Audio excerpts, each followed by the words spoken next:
What's up? This is Aaron from Guitar Problem. Today I'm going to be reviewing the Ibanez ART300. The Ibanez ART300 was introduced in 2008 and is manufactured in China. A notable player I could find when I searched for this guitar was Nick Hippa of As I Lay Dying. The ART300 had a list price of $533.32 when it was initially debuted at the 2010 NAMM show. And yeah, that's a weird number and a weird price, but if you know anything about Ibanez's numbering history for their guitars, why not have weird number prices to it? Makes sense. The ART300 has a mahogany body with a scalloped maple top,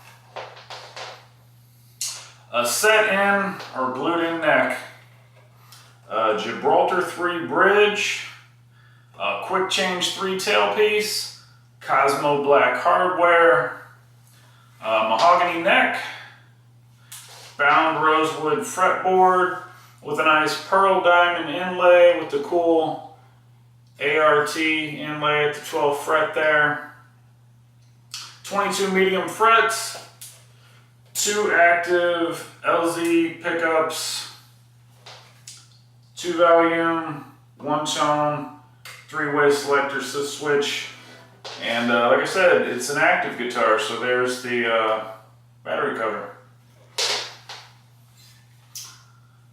The most notable feature, of course, is the awesome Cayman textured body. That's what they call it, because it looks like a lizard or a dragon or something. Available finishes included black cherry Cayman, black Cayman, brown Cayman, violet Cayman, and the guitar we'll be looking at today, the green Cayman finish, which was only available in 2009.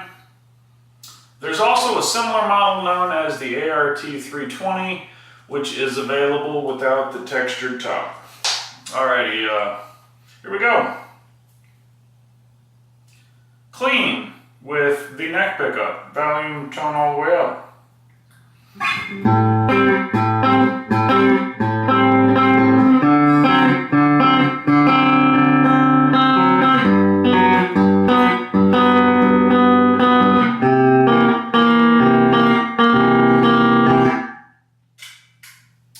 Both pickups, middle position, tone all the way up.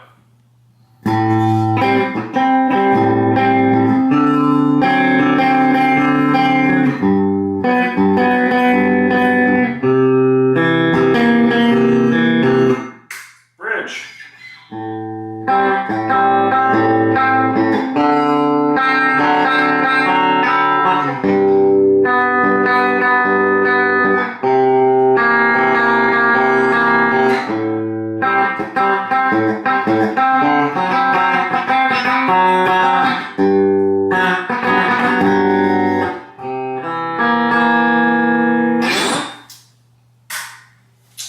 Distorted. So, distortion, I'm using a Dan Electro Pastrami Overdrive. I bought it at a pawn store last week for $5. There we go, it'll work for what we're doing today. Same, I'm gonna run through the pickups the same way. Just power chords, neck pickup.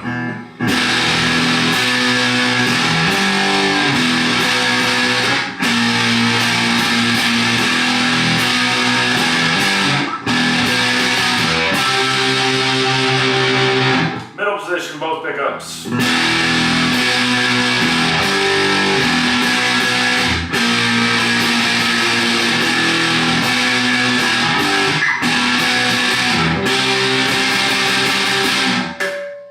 Bridge pickup.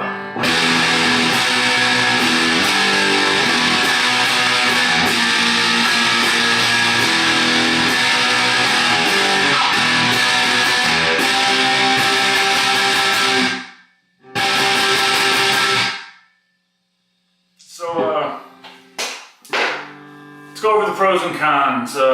Pros, number 1, the amazing finish. The reason I bought the guitar, probably the reason you looked up this guitar, it looks freaking awesome. Other pros, I like the bound maple neck. I like the inlays. I like the headstock and the cool headstock inlay. I like it's got a fat neck on it. It feels more like a Les Paul than a standard Ibanez Wizard neck. Sounds good enough. I guess that's a pro. Cons. The awesome dragon finish. Let me explain. These are only produced for 2 to 3 years. And my guess is because this finish is very fragile. The first day I got this guitar in the mail from eBay, took it out of the box, I was putting on new strings, I was tuning it at my kitchen table, and I stood up, barely bumped the table with the edge of the body. Just like not even banged it, just barely grazed it. And knocked off a big chip of the finish right there at the binding. I just put some black Sharpie over it, and that's good enough for me. It's not a deal breaker, you know. I bought this to play it, not to display it or show it off. I buy guitars to play them. You know, it's got the normal buckle rash on the back and some a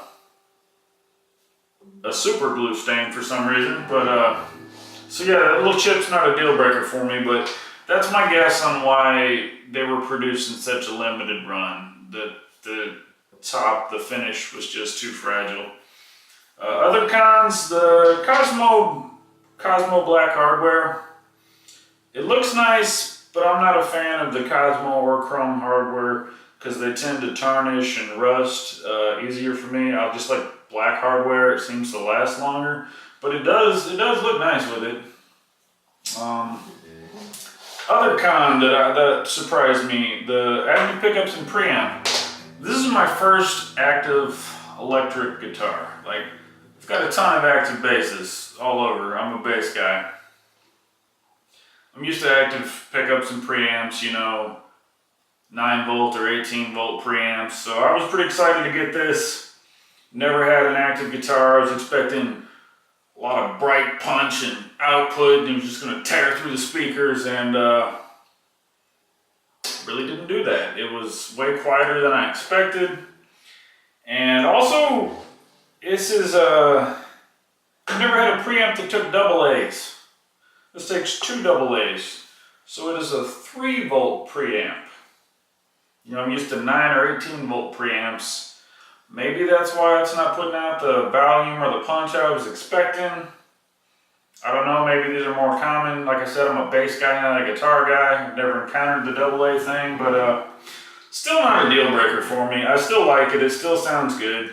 You know, if you run it through your rig and your effects and whatnot, I'm sure it's gonna sound however you want it to. So if you're on the fence about this and you're not sure about getting it, I would say get it. I like it, just be careful with the finish. And it's not as bright and loud as I thought it would be. Like this guy right here, this guy's much louder and he's just passive. But great guitar, I'll review that one soon. So, alright, that's it for me on the Ibanez ART300. Let me know what you think. If you own one of these, let me know if you've had similar problems with the finish.